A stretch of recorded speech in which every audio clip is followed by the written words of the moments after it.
Bendiciones, hermanos y amigos. Continuamos con Mateo capítulo 21, verso 23, donde la palabra del Señor nos habla acerca de la autoridad cuestionada por parte de los fariseos, de los maestros de la ley hacia el Señor Jesús, con qué autoridad estaba ejerciendo todos aquellos actos milagrosos, asombrosos que el Señor estaba haciendo, y que estos hombres llegaron a cuestionarle. La autoridad de Jesús. Mateo capítulo 21, verso 23 dice la palabra del Señor. Cuando vino al templo, los principales sacerdotes y los ancianos del pueblo se acercaron a él mientras enseñaba y le dijeron: ¿Con qué autoridad haces estas cosas? ¿Y quién te dio esta autoridad? Respondiendo Jesús les dijo: Yo también os haré una pregunta, y si me contestáis, yo os diré con qué autoridad hago estas cosas. El bautismo de Juan, ¿de dónde era? ¿Del cielo o de los hombres? Ellos entonces discutían entre sí, diciendo: Si decimos del cielo, nos dirá: ¿por qué, pues, no le creísteis? Y si decimos de los hombres, tememos al pueblo, porque todos tienen a Juan por profeta. Y respondiendo Jesús, dijeron: No sabemos. Y él también les dijo: Tampoco yo os digo con qué autoridad hago estas cosas. Después la palabra de Dios nos habla acerca de una parábola de los dos hijos. Verso 28 dice: Pero, ¿qué os parece? Un hombre tenía dos hijos, y acercándose al primero le dijo: Hijo, ve hoy a trabajar en mi viña. Respondiendo él, dijo: No quiero. Pero después arrepentido fue. Y acercándose al otro le dijo de la misma manera, y respondiendo él dijo: Sí, Señor, voy. Y no fue. ¿Cuál de los dos hizo la voluntad de su padre? Dijeron ellos: El primero. Jesús le dijo: De cierto os digo, que los publicanos y las rameras van delante de vosotros al reino de Dios. Porque vino a vosotros Juan en camino de justicia, y no le creísteis, pero los publicanos y las rameras le creyeron. Y vosotros, viendo esto, no os arrepentisteis después para creerle.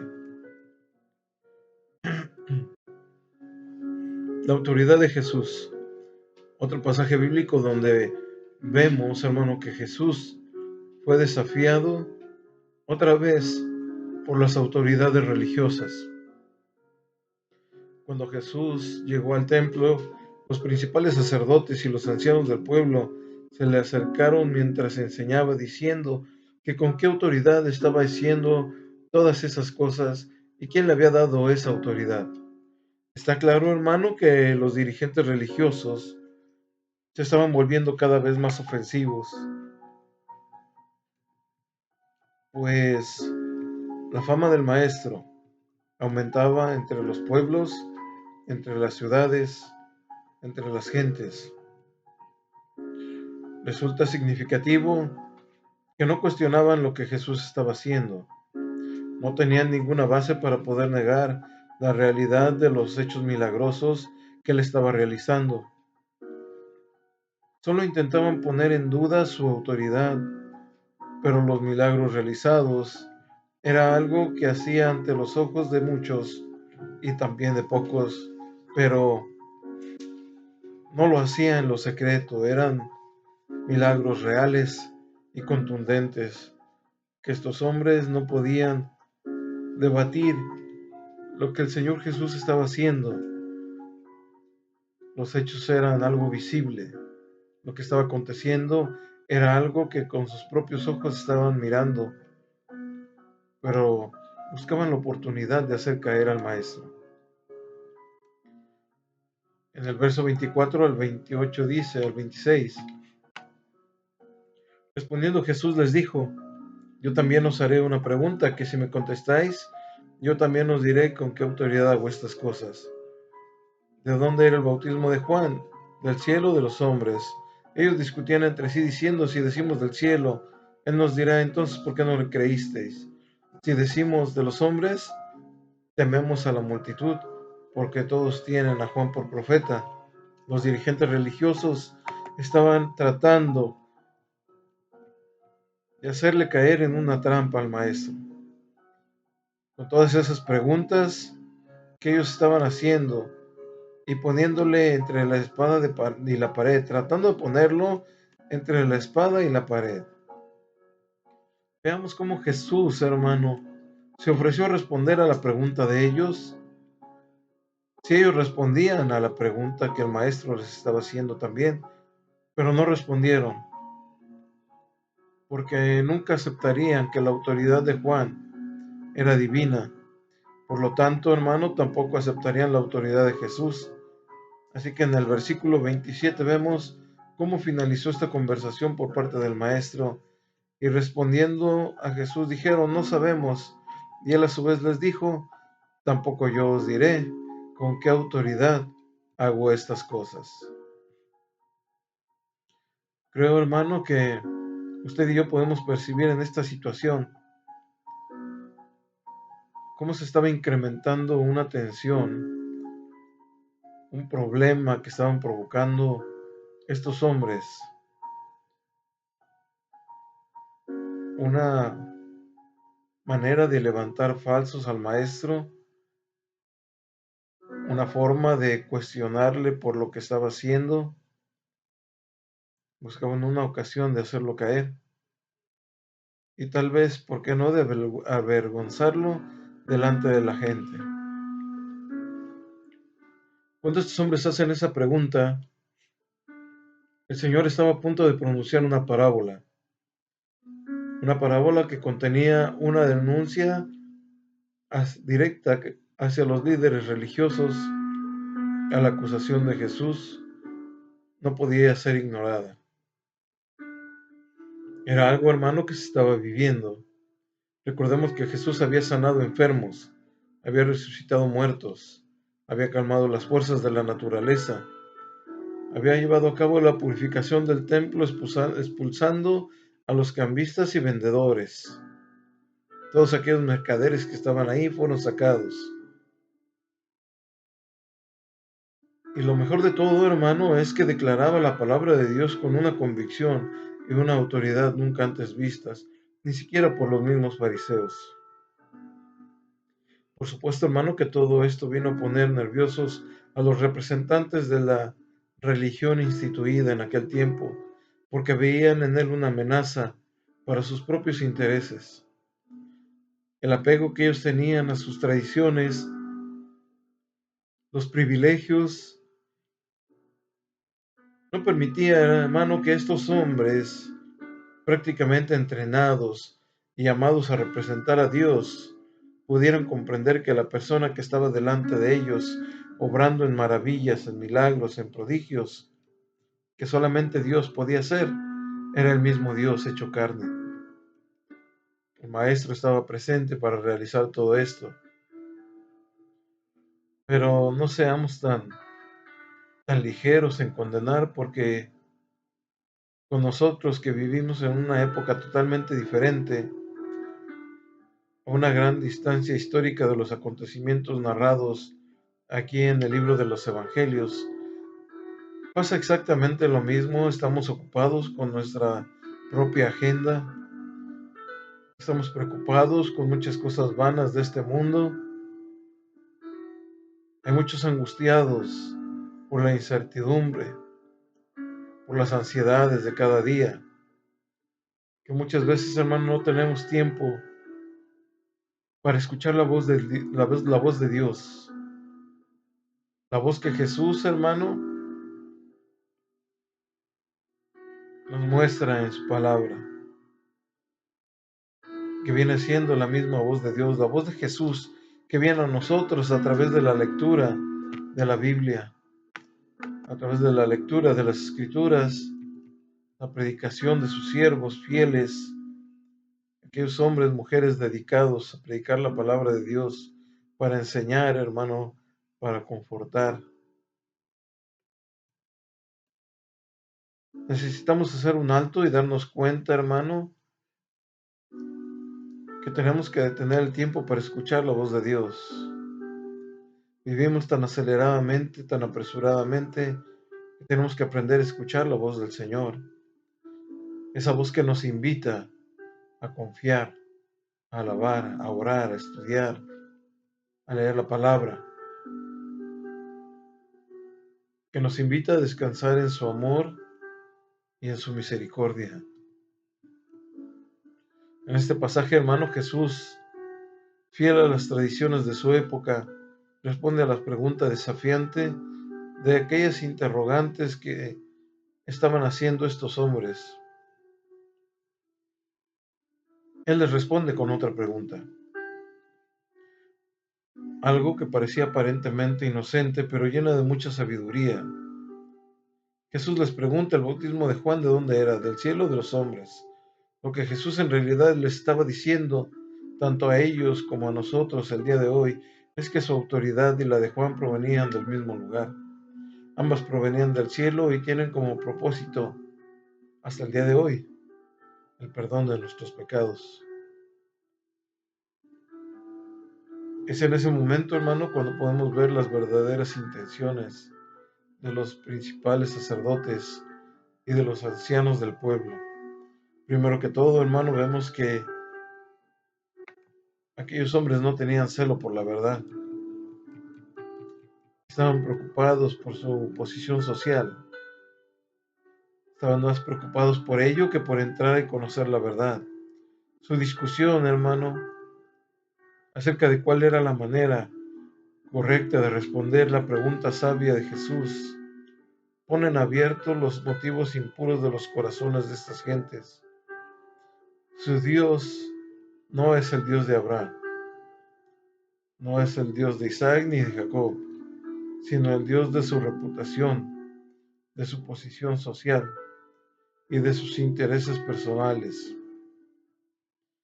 Ante su incapacidad, hermano, de responder la pregunta que les fuera hecha, Jesús les responde con la parábola de los dos hijos que ilustra la naturaleza de sus corazones.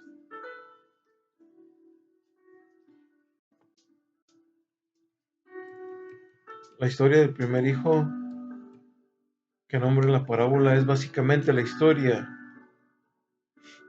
de la vida cristiana. Al principio, hermano, todos le decimos que no a Dios, que es lo que el hombre hace por naturaleza, decirle que no al Señor. Y es lo que nuestra rebeldía nos lleva a hacer y a decir.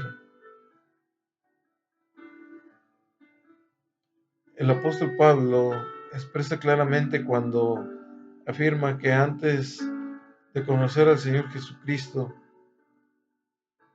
dice, vivíamos siguiendo nuestros malos deseos y cumpliendo los caprichos de nuestra naturaleza pecadora y de nuestros pensamientos.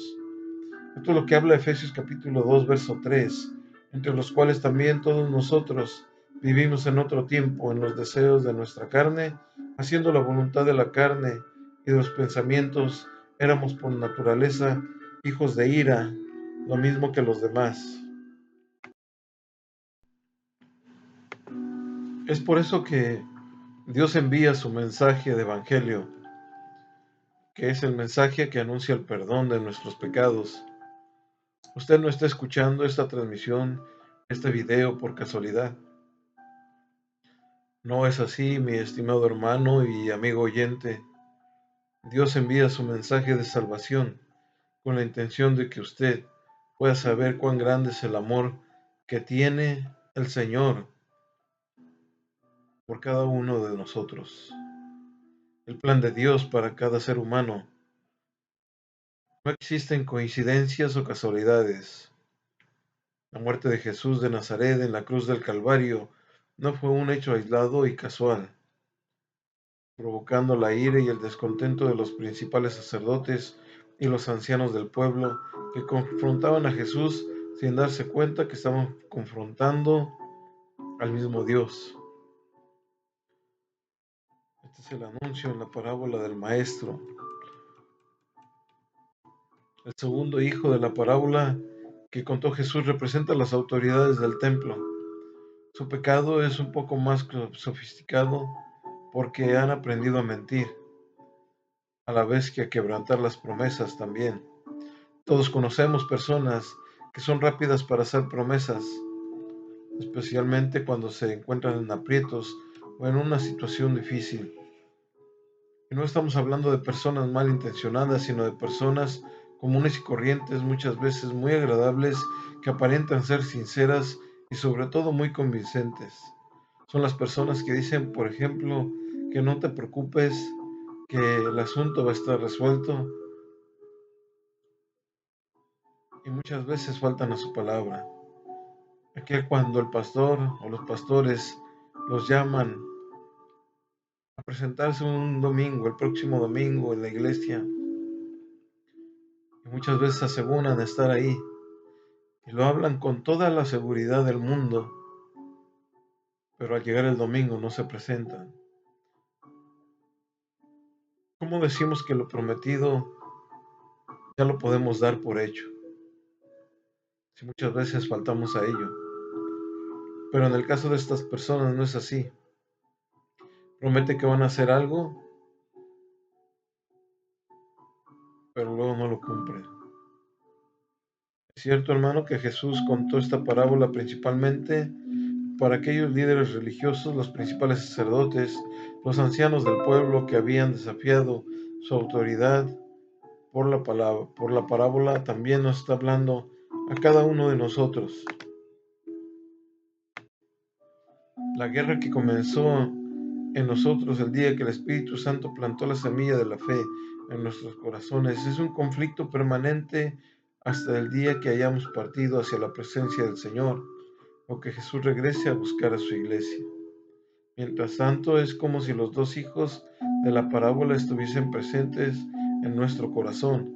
A veces le gritamos un no rotundo a Dios en su propia presencia, así como lo hizo el segundo hijo. Entonces Dios nos atrae nuevamente hacia Él mediante las dulces palabras del perdón, que continuamente, hermano, nos recuerdan cuánto nos ama, que continuamente nos recuerdan cuánto dio el Señor por nosotros. Una vez que hemos sido atraídos hacia Dios por la dulzura de esas promesas, nos parecemos una vez más al primer hijo y podemos decirle un sí conveniente al amor de nuestro Dios. Vale agregar, hermano, que hay otro hijo que no está presente en esa parábola, no se nombra porque él es el mismo autor. Ese tercer hijo es el que no solo le dijo sí al Padre, sino que también le obedeció de manera perfecta, dejando su trono celestial y convirtiéndose en un ser humano como nosotros. Ese hijo es el que tiene la autoridad para perdonar nuestros pecados. Esa autoridad que cuestionaban, hermano, los líderes religiosos, una autoridad para perdonar a las personas, para perdonar nuestros pecados. Ese es el Hijo que nace del vientre de María, la Virgen. Ese es el Hijo que, aunque fue llamado a humillarse bajo la ley de Dios, dijo sin pensarlo dos veces y vivió una vida perfecta bajo la misma ley. Él es el Hijo que estuvo dispuesto a cambiar su perfección por el pecado de cada uno de nosotros. Él es el Hijo que dijo que sí, que se dejó bautizar por Juan el Bautista para ser nuestro siervo, pero sobre todo para ir a la cruz. Es el Hijo al que se le pidió que cargara una pesada cruz, instrumento de muerte y de condenación. Él es el Hijo que al tercer día levantó la victoria entre los muertos y dijo a sus discípulos, llegado su momento, cuando Él da la orden, una orden universal, una orden que todo discípulo del Maestro tenía que cumplir. El Señor dijo, toda potestad me es dada en el cielo y en la tierra. Toda potestad le había sido entregada en el cielo y en la tierra. Y así de esa misma manera envió a la iglesia, envió a los pastores, envió a sus discípulos a proclamar el perdón para el mundo por medio del sacrificio de Jesús. ¿Quién es la autoridad en la vida de nosotros? No estoy preguntando quién causa temor, quién le causa algún miedo, tal vez alguna persona fornida, ruda, para aterrorizarle, un dictador que puede intimidarle, pero estamos preguntando quién le causa a ustedes esa autoridad, qué le causa la autoridad del Señor a usted. La autoridad en nuestra vida es la persona que honramos y respetamos. Y ese honor y respeto son dados no porque son demandados, sino porque son merecidos. Así que no sé si usted se ha preguntado, ¿quién es la autoridad en mi vida? Permítame decirle, hermano, que no hay quienes merezcan más nuestro honor y respeto que Jesús. Aun aquellos que en su tiempo no lo seguían como los príncipes sacerdotes y los ancianos del pueblo de nuestra historia del día de hoy, sabemos que Jesús oraba y enseñaba con una autoridad que solo Dios podía otorgarle. Por eso al final del Evangelio, según San Mateo, dice, toda autoridad me es dada en el cielo y también en la tierra. Jesús es el Hijo obediente de Dios, es quien tiene la autoridad para perdonar nuestros pecados, ordenar nuestros pasos y sostenernos en nuestro diario vivir. No hay autoridad espiritual, hermano, en este mundo mayor que la autoridad del Maestro, mayor que la autoridad de Jesús, el Hijo del Hombre, bajo su mandato y autoridad. Cuando nos congregamos como iglesia cristiana, celebramos, hermano, tal vez la Santa Cena, celebramos, hermano, que el Señor resucitó, donde recibimos el cuerpo y la sangre de Cristo, el cuerpo y la sangre que fueron entregados por nuestra salvación y que recibimos como dones especiales que nos fortalecen en la fe, sosteniendo nuestra esperanza en el Hijo de Dios, de qué manera perfecta obedeció al Padre para que nosotros podamos ser partícipes de su reino, de su gracia y de su misericordia. Una autoridad dada por parte del mismo Dios, del Creador del universo. Es cierto, hermano, que el príncipe de este mundo se encontraba aquí en este lugar ya, que él tiene una autoridad bajo la autoridad de Dios, pero la autoridad de Jesús le había sido dada por el mismo Dios, la misma autoridad que había en el cielo, era la misma autoridad que se le estaba dando en la tierra. Por eso le anuncia a sus discípulos esa frase, toda autoridad me es dada en el cielo y en la tierra. La autoridad del Maestro era una autoridad sublime, una autoridad que Dios le había dado. La parábola de los dos hijos, hermano, son aquellos que diciendo que sí, no lo hacen, y aquellos que diciendo que no, arrepentidos, van y llevan y hacen la labor. Damos gracias a Dios, hermano, por esta enseñanza acerca de Mateo capítulo 21. Continuamos en un siguiente video hablando de la palabra de Dios y que todo lo que estemos haciendo, todo lo que estemos hablando, hermano, sea de bendición para la vida de alguno. Dios les bendiga.